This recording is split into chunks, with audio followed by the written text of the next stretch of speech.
মুআজ্জাজ হাজিরিন, সম্মানিত মুসল্লিয়ানে কেরাম,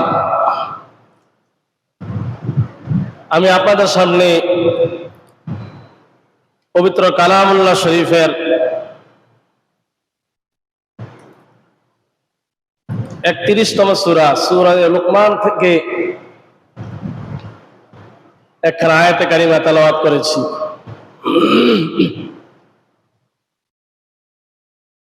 এই আয়াতের মধ্যে আল্লাহ পাক রব্বুল আলামিন একজন বুজুর্গ, একজন নেককার বান্দার আলোচনা করেছেন, যার নাম হলো লুকমান হাকিম। তিনি এমন এক সৌভাগ্যবান ব্যক্তি, আল্লাহর এমন এক প্রিয় বান্দা, তিনি আল্লাহ তাআলা এতটা নৈকট্যশীল, এতটা প্রিয় যে আল্লাহ তাআলা তার কথা পবিত্র কালামুল্লাহ শরীফে উল্লেখ করেছে। শুধু তাই নয়, আল্লাহ তাআলা এই কোরআনে যে 114টি সূরা আছে, এর মধ্যে একটি সূরা আল্লাহ তাআলা তার নাম অনুসারে রেখেছেন। একটি সূরার নাম তার নামে রাখা হয়েছে, সূরা লুকমান। আমরা যারা কোরআনে কারিমে তেলাওয়াত করি, আমরা কোরআন পড়তে পড়তে 21তম পারায় যখন আমরা যাব, তখনই আমরা এই সূরাটা পাবো, সূরা লুকমান। তো আল্লাহ তাআলা এই লুকমান হাকিম তার আলোচনা এই মহাগ্রন্থ আল কোরআনের মধ্যে কেন করলেন? এর অন্যতম একটা কারণ হলো লুকমান হাকিম তিনি তার আদরের ছেলে, তার প্রিয় ছেলেকে উদ্দেশ্য করে এমন কিছু নসিহত, এমন কিছু উপদেশ তিনি দিয়েছিলেন, যে নসিহতগুলো, যে উপদেশগুলো আল্লাহ তাআলার কাছে এতটাই পছন্দ হয়েছে, এতটাই আল্লাহর কাছে ভালো লেগেছে, যে আল্লাহ তাআলা পুরা জগৎবাসীর শিক্ষার জন্য এই লুকমান হাকিমের উপদেশগুলো, নসিহতগুলো আল্লাহ তাআলা কোরআনের মধ্যে উল্লেখ করে দিলেন। সুবহানাল্লাহ। এই নসিহতগুলো এত দামি যে প্রত্যেকটা বাবা উচিত তার সন্তানকে নসিহত করা।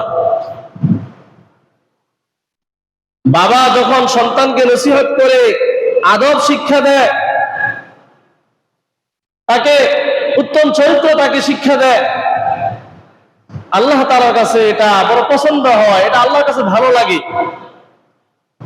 এই জন্য তো আল্লাহ তাআলা সন্তানকে উদ্দেশ্য করে এই নসিহতগুলো যে তিনি করেছেন, আল্লাহ তাআলা এগুলো কোরআনের মধ্যে উল্লেখ করে দিয়েছেন। অনেক দামি দামি নসিহত তিনি তার সন্তানকে করেছিলেন। তো লুকমান হাকিম তিনি কে, তার পরিচয়টা তো আগে জানতে হবে। একজন মানুষ সম্পর্কে যখন কিছু বলা হয়, কোন মানুষের কোন নসিহত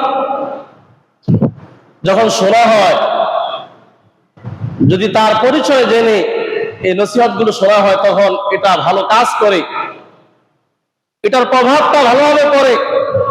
এজন্য আল্লাহ পাক রব্বুল আলামিন লুকমান হাকিমের নসিহতগুলো আলোচনা করার পূর্বে আল্লাহ তাআলা লুকমান হাকিমকে সংক্ষিপ্ত আকারে তার একটা পরিচয় আল্লাহ তুলে ধরেছেন। লুকমান হাকিমকে আল্লাহ তাআলা বলতেছেন, আউযু বিল্লাহি মিনাশ শাইতানির রাজীম, বিসমিল্লাহির রহমানির রহিম। ওয়ালাকাদ আতাইনা লুকমানাল হিকমাতা আন ইশকুর লিল্লাহ ওয়া মান ইয়াশকুর ফাইন্নামা ইয়াশকুরু লিনাফসিহি ওয়া মান কাফারা ফাইন্নাল্লাহা লাগানিয়্যুন হামিদ। আল্লাহ তাআলা বলতেছেন যে লোকমান হাকিমকে রব্বুল আলামিন বলেন, আমি আল্লাহ লোকমানকে হিকমত দান করেছি, আমি লোকমানকে জ্ঞান দান করেছি, অনেক জ্ঞান অনেক বিদ্যা আমি লোকমানকে দিয়েছি। লোকমান হাকিম অনেক বড় একজন পণ্ডিত ছিলেন, অনেক বড় একজন জ্ঞানী ব্যক্তি ছিলেন, যার জ্ঞান গর্ব কথাগুলো এখনো মানুষের মুখে মুখে শোনা যায়। এক একটা কথা স্বর্ণের চেয়েও দামি, হীরার চেয়েও দামি, এত দামি দামি নসিহত লোকমান হাকিম করে গেছেন। আর এক একটা কথা এটা স্বর্ণের চেয়েও দামি, আমাদের জন্য অনেক বড় সম্মান। আল্লাহ তাআলা সংক্ষিপ্ত আকারে বললেন যে লোকমান, আমি তাকে হিকমত দান করেছি, তিনি অনেক বড় হিকমতওয়ালা ছিলেন, জ্ঞানী ছিলেন। রব্বুল আলামিন বলেন, আনিশকুর লিল্লাহ, আমি তাকে বলেছি লোকমান তুমি আল্লাহর কৃতজ্ঞতা জ্ঞাপন করো, আল্লাহর শুকরগুজার বান্দা হও।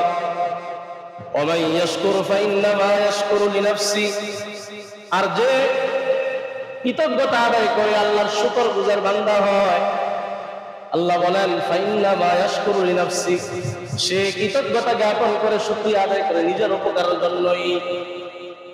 আমরা যারা শুকরিয়া আদায় করি, কৃতজ্ঞতা জ্ঞাপন করি, এতে কার লাভ, কার ফায়দা, আমাদের না আল্লাহ? বলেন তো সবাই, যে আমরা যে আল্লাহর কৃতজ্ঞতা জ্ঞাপন করি, শুকরিয়া আদায় করি, এতে কি আমাদের লাভ হয় না আল্লাহর লাভ? আমাদের নিজের। আল্লাহ এটাই বলতেছেন, ওয়া মান ইয়াশকুর ফাইন্নামা ইয়াশকুরু লিনাফসি, যে কৃতজ্ঞতা জ্ঞাপন করে শুকরিয়া আদায় করে সে নিজের উপকারের জন্য তা করে। কারণ এই শুকরিয়ার সওয়াব, এই শুকরিয়ার প্রতিদান সে একদিন পাবে। আর ওমান কাফারা, যে আল্লাহ অকৃতজ্ঞ হয়, আল্লাহ না শুকরি করে, ফাইন্নাল্লাহা লাগানিয়্যুন হামিদ, আল্লাহ তো অমুখাপেক্ষী, আল্লাহ প্রশংসিত। কেউ আল্লাহর কৃতজ্ঞতা জ্ঞাপন না করলে আল্লাহর রাজত্বে বিন্দু পরিমাণে কোনো ক্ষতি হবে না, আল্লাহর কোনো লোকসান হবে না, কোনো ক্ষতি হবে না। আমরা যদি আল্লাহর ইবাদত ছেড়ে দেই, আল্লাহর কৃতজ্ঞতা ছেড়ে দেই, আমাদের লস হবে, আমাদের ক্ষতি হবে। ওমান কাফারা ফাইন্নাল্লাহা লাগানিয়্যুন হামিদ। আল্লাহ তাআলা সংক্ষিপ্ত আকারে লোকমান হাকিমের একটা পরিচয় করে ধরলেন যে তাকে আল্লাহ হিকমত দান করেছে। তো লোকমান হাকিম তিনি কোথাকার বাসিন্দা, কোন দেশের বাসিন্দা ছিলেন, এ নিয়ে অনেক মত পাওয়া যায়। প্রসিদ্ধ যে মত সেটা হলো যে তিনি হাবশার একজন গোলাম ছিলেন। দেখতে শুনতে এত ভালো ছিলেন না, একজন কালো, যার নাকটা ছিল গোছা, একবারে খাটো, দেখতে কত সুন্দর না, এরকম একজন লোক ছিলেন লোকমান হাকিম। হাবশার দেশের বাসিন্দা, যারা হাবশায় বসবাস করে, হাবশার লোক যারা, তারা সাধারণত কালোই হয়। লোকমান হাকিম, যাকে সবাই চিনে, যার কথা কোরআনের মধ্যে আসছে, তিনি দেখতে শুনতে এত ভালো ছিলেন না, চেহারা সুরতে এত ভালো ছিলেন না, একজন কালো, খাটো, নাক গোছা, এরকম একজন লোক। আল্লাহ তাআলা তাকে অনেক লম্বা হায়াত দান করেছিলেন। কিতাবের মধ্যে পাওয়া যায় তিনি এত লম্বা হায়াত পেয়েছেন যে দাউদ আলাইহিস সালামকে তিনি পেয়েছিলেন। দাউদ আলাইহিস সালামের জামানার লোক তিনি। লোকমান হাকিম যদিও তিনি কালো ছিলেন, খাটো ছিলেন, দেখতে শুনতে এত সুন্দর ছিলেন না, কিন্তু আল্লাহর একজন প্রিয়, একজন খাঁটি বান্দা ছিলেন। আল্লাহর কাছে এটা অনেক মূল্য ছিল, অনেক দাম ছিল। আল্লাহ তো বান্দার চেহারা সুরত দেখেন না, আল্লাহ বান্দার ধন সম্পদ দেখেন না, যে কে কত সুন্দর, কে কত লম্বা, কে কত সম্পদশালী। আল্লাহ তো দেখেন বান্দা অন্তর, বান্দার আমল। যার আমল ভালো, যার অন্তর ভালো, সে আল্লাহর কাছে প্রিয়। চাই তার ধন সম্পদ না থাকুক, সে দেখতে শুনতে সুন্দর না হোক, সে কালো হোক, খাটো হোক, আল্লাহর কাছে তার দাম অনেক বেশি। কিন্তু আমি চেহারা ছিল অনেক সুন্দর হলাম, অনেক লম্বা হলাম, আমার অনেক সম্পদ আছে, অনেক বাড়ি গাড়ি আছে, কিন্তু আমার আমল ভালো না, আমার অন্তর ভালো না, আল্লাহর কাছে আমার কোনো দাম নাই। একবার প্রখ্যাত তাবিঈ সাঈদ ইবনে মুসাইয়িব রাহিমাহুল্লাহ, ওনার কাছে একজন হাবশার একজন কালো লোক মাসআলা জিজ্ঞাসা করার জন্য এসেছিলেন। তখন সাঈদ ইবনে মুসাইয়িব ওই কালো ব্যক্তিটিকে সান্ত্বনা দিয়ে বলেন, হে ভাই, তুমি কালো হয়েছো বিধায় তুমি মনে কষ্ট পেও না যে আল্লাহ আমাকে কালো বানাইলেন, আমি দেখতে শুনতে ভালো না, আমি একজন কালো মানুষ, কৃষ্ণকায় মানুষ, তুমি মনে কষ্ট পেও না, ব্যথিত হও না। কারণ এই পৃথিবীর বুকে এমন তিনজন কালো মানুষ বিদায় নিয়েছেন মানব কুলে, যারা শ্রেষ্ঠ বলে বিবেচিত, যাদের নাম মানুষের মুখে মুখে শোনা যায়, যারা আল্লাহর কাছে অনেক প্রিয়। এর মধ্যে একজন ছিলেন হযরত বেলাল হাবশী। কে বলেন সবাই? কে? বেলাল হাবশী রাদিয়াল্লাহু তাআলা আনহু, রাসূলের প্রিয় সাহাবী। আহা, কেমন বেলাল! আল্লাহর হাবিব সাল্লাল্লাহু আলাইহি ওয়াসাল্লাম যখন মেরাজে গিয়েছিলেন, আল্লাহ তাআলা আমাদের নবীকে জান্নাত দেখিয়েছিলেন, জাহান্নাম দেখিয়েছিলেন। নবীজি যখন জান্নাতে গেলেন, জান্নাতে গিয়ে নবীজি তার আগে আগে বেলালের পায়ের আওয়াজ শুনতে পাচ্ছেন। সুবহানাল্লাহ। আল্লাহর হাবিব যখন মেরাজ করে আবার দুনিয়া আসলেন, বেলালকে ডাকলেন, বললেন, বেলাল, তুমি এমন কি আমল করো যে আমলের কারণে আমি জান্নাতে আমার আগে আগে তোমার পায়ের ধ্বনি আমি শুনতে পেলাম। তখন বেলাল কেঁদে দিলেন। বেলাল বললেন, ইয়া রাসূলুল্লাহ, ইয়া হাবিবাল্লাহ, আমি তো এমন কোন নেক আমল করতে পারি না, তবে একটা আমল আমি নিয়মিত করি। আমি যখন ওযু করি তখন আমি 2 রাকাত তাহিয়াতুল ওযু নামাজ পড়ি। সুবহানাল্লাহ। তো আল্লাহ হাবিব বলেন, হ্যাঁ বেলাল, এই আমলের উসিলা হয়তো আল্লাহ তাআলা তোমাকে এই সম্মান ইজ্জত দান করেছেন। বেলাল হাবশী তিনি একজন কালো গোলাম ছিলেন, দেখতে শুনতে ভালো ছিলেন না, কিন্তু আল্লাহর কাছে তার কত দাম। বেলাল যখন মসজিদ নববীতে আযান দিতেন, বেলালের আযানের আওয়াজ সরাসরি আল্লাহ আরশ পর্যন্ত পৌঁছে যেত। সুবহানাল্লাহ। আর ইমানের এমন পাওয়ার ছিল, দিল এমন পরিষ্কার ছিল। তো সাঈদ ইবনে মুসাইয়িব রাহিমাহুল্লাহ বলতেছেন যে তুমি মনোক্ষুণ্ণ হয়ো না, তুমি কালো হয়েছো বিদায়। কারণ 3 জন লোক তারা কালো ছিলেন, কিন্তু মানব কুলে তারা অনেক শ্রেষ্ঠ। এর মধ্যে একজন হলো বেলাল, আরেকজন হলো হযরত ওমর ইবনে খাত্তাব রাদিয়াল্লাহু তাআলা আনহু, ধৃতদাস মির্জা। তিনিও কালো ছিলেন, কিন্তু আল্লাহর একজন প্রিয় বান্দা, নেককার বান্দা ছিলেন। আর আরেকজন হলো লুকমান হাকিম, যার কথা পবিত্র কোরআনের মধ্যে আসছে। লুকমান হাকিম তিনি মানুষকে জ্ঞানের কথা বলতেন, জ্ঞান গ্রহণের কথা বলতেন। তার কথা শোনার জন্য মানুষ দূর দূরান্ত থেকে পঙ্গপালের মতো ছুটে আসতো। একদিন তিনি এক সমাবেশের মধ্যে বহু মানুষের সামনে তিনি বক্তব্য দিচ্ছিলেন, জ্ঞান গর্ব কথা শোনাচ্ছিলেন। তখন উপস্থিত মজলিসের মধ্যে হতে একজন লোক উঠে বলল যে, হযরত, যে আপনি কি ওই ব্যক্তি যে অমুক জঙ্গলের মধ্যে, অমুক বনের মধ্যে বকরি চালাতো, যার সাথে আমিও ছিলাম, আপনি কি সে?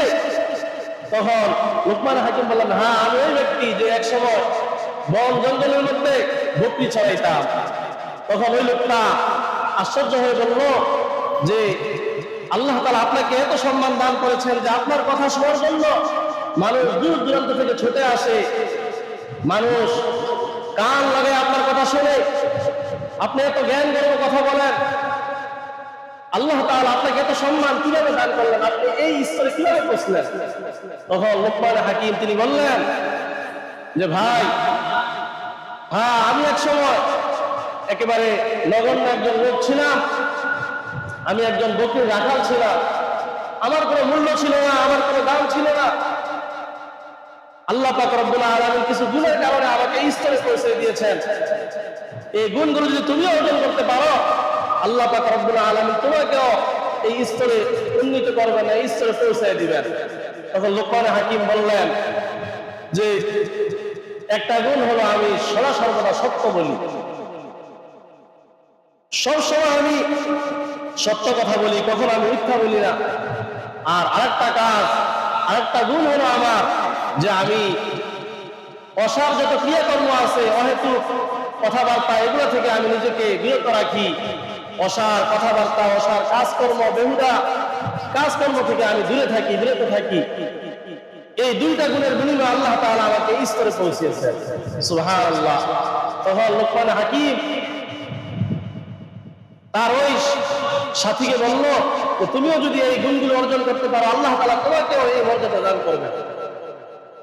লোকমান হাকিম তার ব্যাপারে অনেক ঘটনা কিতাবে পাওয়া যায়। তিনি তো একসময় গোলাম ছিলেন, দাস ছিলেন, তার একজন মনিব ছিল। ওনার মনিব একবার ওনাকে আদেশ করলো যে লোকমান, যাও তুমি বকরি জবাই করে বকরির সবচেয়ে ভালো অংশ যেটা, ওই অংশটা তুমি কেটে আনো। তখন লোকমান হাকিম চলে গেলেন, গিয়ে বকরি জবাই করলেন। বকরি জবাই করে এই বকরির ভিতর থেকে যেই তার হৃৎপিণ্ড আছে, কলিজা আছে, এটা কেটে মালিকের সামনে পেশ করলেন। তখন মালিক বললেন যে লোকমান, যে এটাই কি বকরির সবচেয়ে দামি অংশ, সবচেয়ে উত্তম অংশ? লোকমান হাকিম বললেন হ্যাঁ। এরপর আবার কিছুদিন পর যাওয়ার পরে লোকমান হাকিমের মনিব তাকে আদেশ করলেন যে লোকমান, ঠিক আছে, এবার যাও, গিয়ে বকরির সবচেয়ে নিকৃষ্ট অংশ যেটা, সবচেয়ে খারাপ অংশ যেটা, এটা তুমি কেটে নিয়ে আসো। লোকমান হাকিম এবারও ওই বকরির যে হৃৎপিণ্ড আছে, তার কলব, যে কলিজা যেটা, এটা কেটে মালিকের সামনে নিয়ে আসলো। তোর মালিক আশ্চর্য হয়ে গেল, বললো যে লোকমান, একটা জিনিস এটা ভালো হয় আবার মন্দ হয় কিভাবে? যেটা ভালো সেটা তো মন্দ হতে পারে না, যেটা মন্দ সেটা তো ভালো হতে পারে না। তোমাকে বললাম যে বকরির ভালো অংশটা আনতে, তুমি কলিজা নিয়ে আসলে। আবার বললাম যে খারাপ অংশটা আনো, তুমি আবারও কলিজা হৃৎপিণ্ড নিয়ে আসলে, কারণ কি? তখন লোকমান হাকিম তার মনিবকে তিনি বললেন, ও আমার মনিব, কারণ এই হৃৎপিণ্ড, মানুষের কলব যেটা আছে, এটাই হলো মানুষের মন, এটাই হলো মানুষের আসল জিনিস। মানুষের কলব, মানুষের অন্তর যখন ভালো হয়ে যায়, তখন শরীরের প্রতিটা অঙ্গ, প্রতিটা অংশ ভালো হয়ে যায়। আর যখন মানুষের অন্তর, মানুষের কলব যখন খারাপ হয়ে যায়, তখন পুরোটা শরীর, পুরোটা দেহ খারাপ হয়ে যায়। হাদিসের মধ্যে আসছে, আল্লাহর হাবিব ইরশাদ করেন, আলা ইন্না ফিল জাসাদি লামুদগা ইযা সালুহাত সালুহাল জাসাদু কুল্লুহু ওয়া ইযা ফাসাদাত ফাসাদাল জাসাদু কুল্লুহু আলা ওয়া হিয়াল কলব। আল্লাহর হাবিব বলেন, ও আমার উম্মতেরা, তোমরা জেনে রাখো, তোমরা শুনে রাখো, মানুষের দেহের মধ্যে একটা গোশতের টুকরা আছে। আলা ইন্না ফিল জাসাদি লামুদগা, মানুষের দেহের ভিতরে একটা গোশতের টুকরা আছে, একটা মাংসপিণ্ড আছে। ইযা সালুহাত সালুহাল জাসাদু কুল্লুহু, যখন ওই গোশতপিণ্ডটা, ওই মাংসপিণ্ডটা যখন ভালো হয়ে যায়, পুরোটা দেহই ভালো থাকে। ওয়া ইযা ফাসাদাত ফাসাদাল জাসাদু কুল্লুহু, আর যখন ওই গোশতের টুকরাটা খারাপ হয়ে যায়, নষ্ট হয়ে যায়, তখন তার পুরো দেহটাই নষ্ট হয়ে যায়। এজন্য লোকমান হাকিম বললেন যে মালিক, যে হৃৎপিণ্ড যেটা, মানুষের অন্তর যেটা, এটাই হলো ভালো, আবার এটাই খারাপ। যখন এটা ভালো হয়ে যায় তখন সে ভালো, এটা যখন খারাপ হয়ে যায় তখন সে খারাপ। লোকমান হাকিম তিনি এরকম একজন জ্ঞানী, হিকমতওয়ালা লোক তিনি ছিলেন। তিনি কি ওলি ছিলেন না নবী ছিলেন, এ নিয়ে ওলামায়ে কেরামদের মাঝে অনেক মতানৈক্য।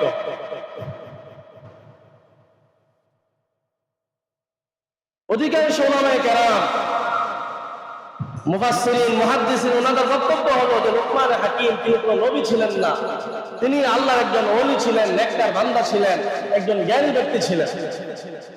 শুধুমাত্র ইকরিমা রাদিয়াল্লাহু তাআলা আনহু একজন সাহাবী থেকে বর্ণনা পাওয়া যায় তিনি নবী ছিলেন।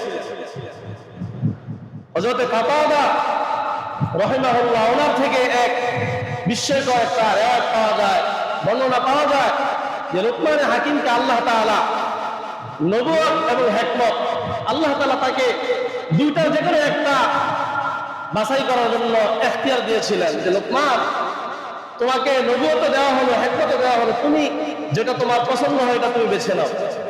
তখন লোকমান হাকিম তিনি নবুয়তকে বেছে না নিয়ে হিকমতকে তিনি বেছে নিলেন। ওনাকে ওনার এক ভক্ত জিজ্ঞাসা করেছিলেন, প্রশ্ন করেছিলেন যে হুজুর, যে নবুয়ত তো অনেক বড় এক পদ, অনেক সম্মানের একটা বিষয়, যে আপনি নবুয়তকে গ্রহণ না করে হিকমত ওলায়াত এটাকে আপনি গ্রহণ করলেন, কারণটা কি? তখন উনি বড় সুন্দর একটা জবাব দিয়েছিলেন, বলো দেখো, যে আল্লাহ তাআলা যদি আমার ইচ্ছা ছাড়া নিজে আমাকে নবুয়ত দিয়ে দিতেন, যেভাবে অন্যান্য নবীদেরকে আল্লাহ দিয়ে দিয়েছেন, তাদেরকে আল্লাহ তাআলা এরকম এখতিয়ার দেন নাই, কোনো অপশন দেন নাই যে তোমাকে এটাও দেওয়া হলো ওটাও দেওয়া হলো, সরাসরি আল্লাহ নবুয়ত দিয়ে দিয়েছেন। কিন্তু আল্লাহ তো আমাকে অপশন দিয়েছেন যে লোকমান, তোমাকে নবুয়ত দেওয়া হলো, হিকমত দেওয়া হলো, তোমার যেটা পছন্দ হয় এটা তুমি বেছে নাও। তো আল্লাহ যদি আমার ইচ্ছা ছাড়া আমাকে নবুয়ত দিয়ে দিতেন, তাহলে এই নবুয়তের মতো এত বড় দায়িত্ব, এত বড় বোঝা, এটা পালন করার যে মূল দায়িত্ব আল্লাহ তাআলা নিজে গ্রহণ করতেন, আল্লাহ আমাকে সাহায্য করতেন, এই দায়িত্ব পালন করা আমার জন্য সহজ হতো। আর আমি যদি এটা নিজে চেয়ে নেই, আমি যদি নবুয়ত নিজে চেয়ে নিতাম, তাহলে এতে কোনো ভুল ত্রুটি হলে, কোনো কমি খামি হলে এর দায়ভার আমার নিজের উপর বর্তাতো। এই জন্য আমি নবুয়তকে গ্রহণ না করে আমি হিকমতকে গ্রহণ করেছি। লোকমান হাকিম সংক্ষিপ্ত আকারে আমরা তার কিছু পরিচয় আপনাদের সামনে তুলে ধরলাম, যে তিনি অনেক বড় একজন জ্ঞানী ব্যক্তি ছিলেন। তার জ্ঞান গর্বের অনেক কথা আছে, অনেক দামি দামি কথা, এক একটা কথা অনেক দামি, সুন্দর চেয়ে দামি। এগুলো আপনারা বইয়ের মধ্যে পাবেন, এগুলো পড়বেন, নিজেদের জীবন পরিবর্তন হবে, নিজের আখলাক চরিত্র সুন্দর হবে। বিশেষ করে লোকমান হাকিম তার সন্তানকে যে নসিহতগুলো করেছেন, যেগুলো সূরা লোকমানের মধ্যে আছে, এগুলো সকলে মনোযোগ সহকারে পড়বেন।